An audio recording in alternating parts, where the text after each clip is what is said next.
উপমহাদেশে ব্রিটিশ শাসন খুব সংক্ষেপে বলার আসলে কোনো উপায় নাই, কারণ বলতে গেলে ব্রিটিশ শাসন নিয়ে অনেক কথাই বলা যায়। আর আসলে শুধু ইস্ট ইন্ডিয়া কোম্পানি সম্পর্কে যদি আমরা জানি তাহলেই বলা যায় যে বাংলার যে ইতিহাস সেই সম্পর্কে অনেকটাই জানা হয়ে যায়। তো ব্রিটিশ রাজ আসলে প্রথম দফা এবং দ্বিতীয় দফা দুই ভাগে চাইলে ভাগ করা যায়। 1757 থেকে 1857 ইস্ট ইন্ডিয়ান কোম্পানির রুল ছিল এবং 1858 থেকে 1947 ছিল ব্রিটিশ শাসনামল বা একেবারে সম্রাট, যে ব্রিটিশ সম্রাট ছিল তাদের আওতাভুক্ত। তো ইস্ট ইন্ডিয়ান কোম্পানি মূলত তাদের ক্ষমতাটা পায় 1757-তে পলাশির যুদ্ধের মাধ্যমে। তো পলাশির যুদ্ধের মাধ্যমে তারা প্রথমে আসলে দখল করে নেয় বাংলা। তো সেখানে নবাব সিরাজউদ্দৌলাকে আসলে তারা পরাজিত করে, এটা আমরা সবাই জানি। তবে পরবর্তীতে যে সিগনিফিকেন্ট ব্যাটেলটা হয়েছিল সেটা হচ্ছে ব্যাটল অফ বক্সার 1864-তে। সেখানে মীর কাসিমকে পরাজিত করার মাধ্যমে কিন্তু মূলত বাংলা, বিহার এবং উড়িষ্যা তিনটা এলাকায় কিন্তু ব্রিটিশরা দখল করে নেয় এবং এটা খুবই সিগনিফিকেন্ট ছিল, কারণ এতে করে ব্রিটিশদের যে শক্তিমত্তা সেটা খুবই বৃদ্ধি পায়। আমি ইস্ট ইন্ডিয়ান কোম্পানি সম্পর্কে একটু বলবো যে ইস্ট ইন্ডিয়ান কোম্পানি এটা আসলে কি। ইস্ট ইন্ডিয়ান কোম্পানি গঠিত হয়েছিল 1600 সালে। 1600 সালে ইস্ট ইন্ডিয়ান কোম্পানি তারা ইংল্যান্ডের তৎকালীন যে বড় বড় ক্যাপিটালিস্ট যারা ছিল তারা তখন চিন্তা করলো যে ইন্ডিয়াতে যদি ব্যবসা করতে পারে তাহলে তাদের অত্যন্ত ইকোনমিক্যালি তারা খুব স্ট্রং হতে পারবে। তো ইংল্যান্ডের কিন্তু তখন কিন্তু ইউরোপের যে মূল শক্তিগুলো তারা কিন্তু আমেরিকাতে তাদের বলা যায় উপনিবেশ স্থাপন করে আমেরিকাকে শোষণ করছিল, উত্তর আমেরিকা, দক্ষিণ আমেরিকা ওগুলোকে। তো ইংল্যান্ড কোনোভাবে সেদিকে সুবিধা করতে পারছিল না, কারণ সেদিকে স্পেন, পর্তুগাল বা যে ফ্রান্স তাদের খুবই সেখানে শক্তি ছিল। তারা সেই আটলান্টিক সাগরে তারা তেমন একটা সুবিধা করতে পারতো না, তাই তারা চেষ্টা করতো ভারতের দিকে কোনো কিছু করা যায় কিনা। সেই চেষ্টা থেকে কিন্তু 1600 সালে ইস্ট ইন্ডিয়ান কোম্পানির শুরু এবং 1606-এর দিকে তারা তখনকার তৎকালীন সম্রাট সেলিম, বাদশাহ সেলিম, তাকে জাহাঙ্গীরও বলা হয়, সেই জাহাঙ্গীরের কাছে কিন্তু তারা এসেছিল এবং জাহাঙ্গীর তাকে বলেছিল যে আমার রাজ্যে, আমার এই মুঘল সাম্রাজ্যে আমার ইংরেজ বন্ধু, ইংরেজ ব্যবসায়ীদেরকে কেউ যেন বাধা না দেয় সেই ব্যবস্থা আমি করে দিব। তার বিনিময়ে আমার মহলের জন্য কি গুরুত্বপূর্ণ জিনিস, ধন সম্পদ কি আনা যায়, এক্সোটিক জিনিস, এটা একটু আপনারা দেখবেন। সেই জাহাঙ্গীরের আমল থেকে প্রথম কিন্তু তারা সুরাটে, এই ইস্ট ইন্ডিয়ান কোম্পানি সুরাটে প্রথম তারা তাদের বাণিজ্য কুঠি নির্মাণ করে। পরবর্তীতে 1651-তে তারা হুগলিতে তাদের বাণিজ্য কুঠি নির্মাণ করে এবং তখন বাংলার যেই সুবাদার তিনি ছিলেন সুবাদার শাহ সুজা, তিনি ছিলেন শাহজাহানের পুত্র। খুব সম্ভবত শাহ সুজা ইংরেজদেরকে শাসন একটু বেশি বাড়তি সুবিধা দিয়েছিলেন, কারণ তখন আসলে আমাদের এটা বুঝতে হবে ইউরোপিয়ানরা কিন্তু 1500 সাল থেকেই উপমহাদেশে আসা শুরু করে এবং সেই সময়ের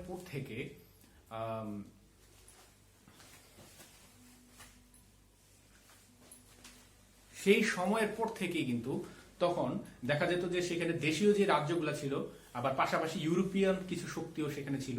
তো ইউরোপিয়ান এবং দেশীয় রাজ্য এরা একজন আরেকজনের সাহায্য কামনা করতো। প্রায় কখনো দেখা যেত ইউরোপিয়ানরা দেশীয় কোনো রাজার সাহায্য কামনা করতো, কখনো দেখা যেত দেশীয় রাজারা তাদের নিজেদের প্রতিপত্তি টিকিয়ে রাখার জন্য ইউরোপিয়ানদের সাথে হাত মেলাতো।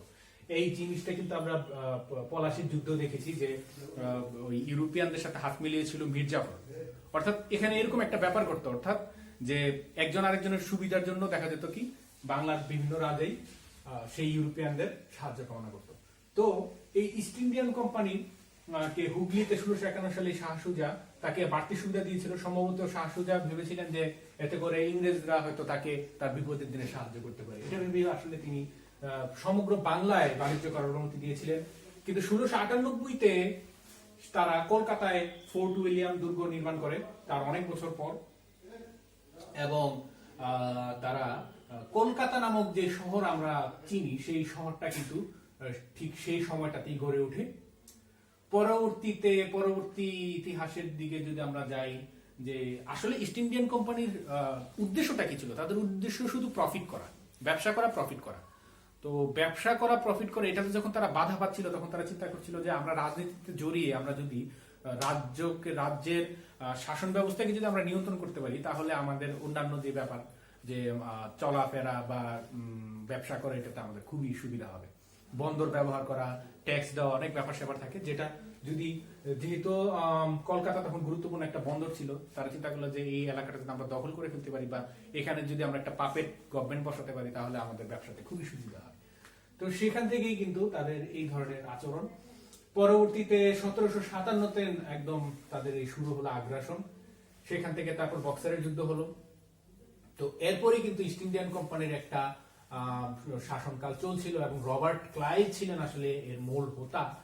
এবং তো এই রবার্ট ক্লাইভের কিন্তু একটা দ্বৈত শাসন নীতি করেছিল এই বক্সারের যুদ্ধতে বিজয়ের পরে, যে নিজামত বা আইন ও বিচারিক ক্ষমতা থাকবে সম্রাটের কাছে, আর রাজস্ব আদায়ের ক্ষমতা থাকবে ইস্ট ইন্ডিয়ান কোম্পানির কাছে। তাহলে ব্যাপারটা কি দাঁড়ালো, যে আমি রাজস্ব আদায় করবো, টাকা পয়সা থাকবে আমার কাছে, আর বিচার আর প্রশাসনিক দায়িত্ব পালন করবে সম্রাট। অর্থাৎ নামে মাত্র তার ক্ষমতা, আর আমার হচ্ছে কোনো রেসপন্সিবিলিটি নাই, কিন্তু আমার ক্ষমতা সব, কারণ টাকা পয়সা আমি তুলবো। তো তখন একটা অচল অবস্থা আসলে সৃষ্টি হয়েছিল। অচল অবস্থার কারণে মূলত আমরা জানি যে অচল অবস্থার কারণে যে একটা দুর্ভিক্ষ হয়েছিল, তখন খুব বড় একটা দুর্ভিক্ষ, যাতে বাংলার প্রায় 1/3 মানুষ মারা গিয়েছিল 1770 সালে। সেই দুর্ভিক্ষটা আসলে হয়েছিল এই দ্বৈত শাসন ব্যবস্থার কারণে। এবং তখন এটা ইংল্যান্ডের বিভিন্ন পত্রপত্রিকায় প্রকাশিত হয়, সবাই এটা খুবই সমালোচনা করেছিল। এবং সমালোচনার কারণেই কিন্তু দেখা যায় যে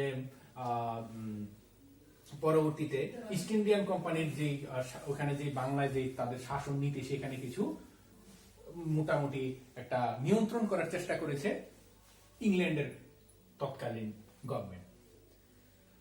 তো পরবর্তীতে গভর্নর, শুরুটা কিন্তু হয়েছিল গভর্নর নিয়োগের মাধ্যমে।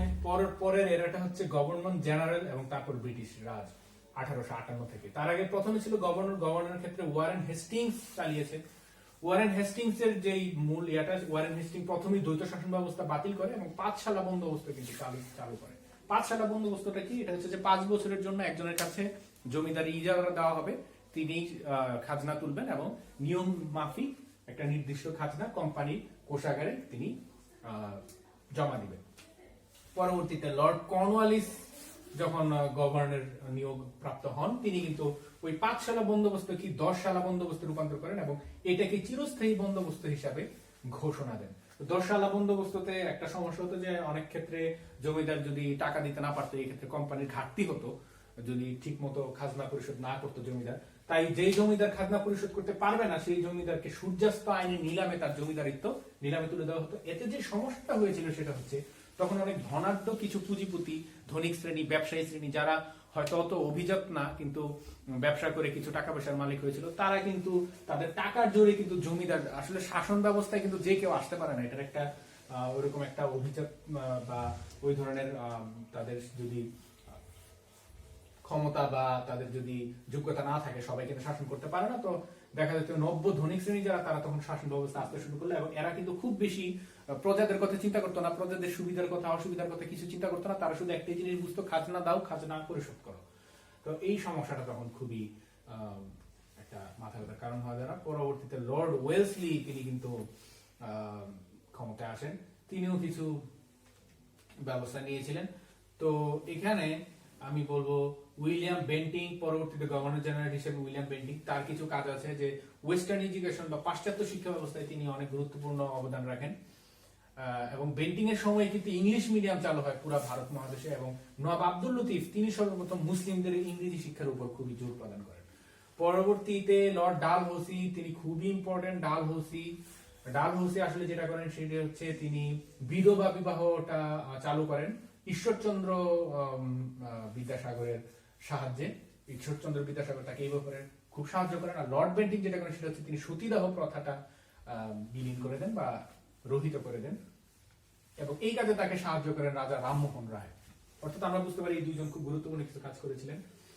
তবে ডালহৌসি একটা জিনিস তার এটা নিয়ে খুব সমালোচনা করা হয়, সেটা হচ্ছে ডক্ট্রিন অফ ল্যাপস বা শতবিলোপ নীতি। এই নীতির মাধ্যমে তিনি কিন্তু ইস্ট ইন্ডিয়ান কোম্পানির যে সাম্রাজ্য বিস্তারের যে ব্যাপারটা, সেটা কিন্তু তিনি অনেকটাই সামনের দিকে এগিয়ে নেন। পরবর্তীতে লর্ড ডালহৌসির পর্যন্তই আসলে ইস্ট ইন্ডিয়ান কোম্পানি ছিল। এখানে আমাদের একটা জিনিস মনে রাখতে হবে যে ইস্ট ইন্ডিয়া কোম্পানি চলাকালীন সময়ে প্রথম যে বিদ্রোহটা হয়েছিল সেটা হচ্ছে ফকির সন্ন্যাসীদের বিদ্রোহ। কারণ ফকির সন্ন্যাসীরা এর আগে কিছু সুবিধা ভোগ করতে, যেটা ইস্ট ইন্ডিয়ান কোম্পানি তাদেরকে দিতে চায়নি, ফলে 1760 থেকে 1800 একটা দীর্ঘ সময় কিন্তু ফকির সন্ন্যাসীরা আন্দোলন চালিয়ে গিয়েছে। পরবর্তীতে তিতুমির 1831 সালে, তিতুমির আসলে 1831 ওই সময় কালটাতে তিতুমির বাঁশের কেল্লা নির্মাণ করে কিন্তু ওদিকে একটা আন্দোলন চালিয়ে যাচ্ছিল, সশস্ত্র আন্দোলন। কিছু কিছু এলাকাকে তিনি স্বাধীন ঘোষণা করেন, ফলে তার সাথে ইংরেজদের যুদ্ধ ঘটে। ফরাইজি আন্দোলন কিন্তু তখন চলেছিল এর ভিতরেই। তো ফরাইজি আন্দোলন সম্পর্কে আমরা জানি যে হাজী শরীয়ত আলী আন্দোলনের প্রতিষ্ঠা করেছিলেন ফরিদপুর থেকে আসলে। তো জমি থেকে খাজনা আদায় আল্লাহর আইনের পরিপন্থী, এই কথাটার মাধ্যমে তারা, অর্থাৎ এই কথাটার মাধ্যমে তারা আসলে কিন্তু পরোক্ষভাবে ইংরেজ শাসনের জন্য হুমকি হয়ে দাঁড়াচ্ছিল। তো এখানে পরবর্তীতে এদিকে সাঁওতাল বিদ্রোহ, ইন্ডিগো রিভোল্ট অর্থাৎ নীল চাষের কারণে একটা বিদ্রোহ ঘটে 1859 থেকে 62 দিকে, এবং খুব সিগনিফিক্যান্ট একটা বিদ্রোহ ছিল যেটা হচ্ছে গ্রেট রেভিলিয়ন 1857-তে। এটা এই ভারতের ইতিহাসে খুবই গুরুত্বপূর্ণ এবং মোড় ঘোরানো একটা বিদ্রোহ ছিল, খুবই বড় একটা বিদ্রোহ ছিল, সিপাহীদের বিদ্রোহ। এই ইতিহাস অন্য আরেকদিন আলোচনা করব। তবে এই বিদ্রোহের কারণে ব্রিটিশরা তখন সিদ্ধান্ত নেয় যে কোম্পানি শাসন তারা বাতিল করে দিবে, কোম্পানি শাসনের পরিবর্তে সরাসরি ব্রিটিশ ইউনাইটেড কিংডমের আন্ডারে বা তাদের সুপারভিশনে দেশ চলবে। এবং তখন থেকে তারা কিন্তু ব্রিটিশ রাজ শুরু, এবং তখন থেকে হচ্ছে ব্রিটিশ রাজদের গভর্নর জেনারেল পিরিয়ডের শাসন আমল শুরু। তো সেখানে শুরুতেই ছিলেন লর্ড ক্যানিং, তিনি খুব গুরুত্বপূর্ণ, তিনি কাগজের নোট প্রচলন করেছিলেন এবং পুলিশি ব্যবস্থা, উপমহাদেশে পুলিশ ব্যবস্থা প্রচলন করেন এই লর্ড ক্যানিং। এবং পরবর্তীতে চালান লর্ড লিটন এবং রিপন। লর্ড লিটন আসলে সংবাদ ব্যবস্থার স্বাধীনতা, দেশীয় সংবাদপত্র স্বাধীনতা তিনি খর্ব করেছিলেন এবং সেটা আবার ফিরিয়ে এনেছিলেন লর্ড রিপন। তিনি আবার একটি বিল পাস করেছিলেন, ইলবার্ট বিল, যার মাধ্যমে ভারতীয় একজন বিচারক ইউরোপিয়ান ইংরেজ কোনো অপরাধীর বিচার করতে পারেন।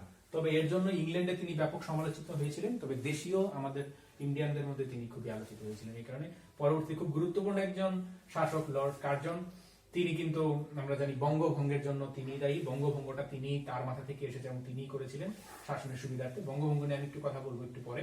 তারপর মিন্টো এবং এরপর লর্ড হার্ডিঞ্জ, তিনি কিন্তু বঙ্গভঙ্গ রদ করে দিয়েছিলেন এবং তিনি কলকাতা থেকে দিল্লিতে ব্রিটিশ রাজের যে রাজধানী সেটা পরিবর্তিত করেছিলেন। পরবর্তীতে চ্যামসফোর্ড, লিংলিথগো এবং মাউন্ট ব্যাটেন সর্বশেষ ভাইসরয় অফ ইন্ডিয়া। এই ছিল তাদের যদি আমরা বলি পলিটিক্যাল হিস্ট্রির মধ্যে। তো এখানে যদি আরো আলোচনা করতে চাই তাহলে বলবো যে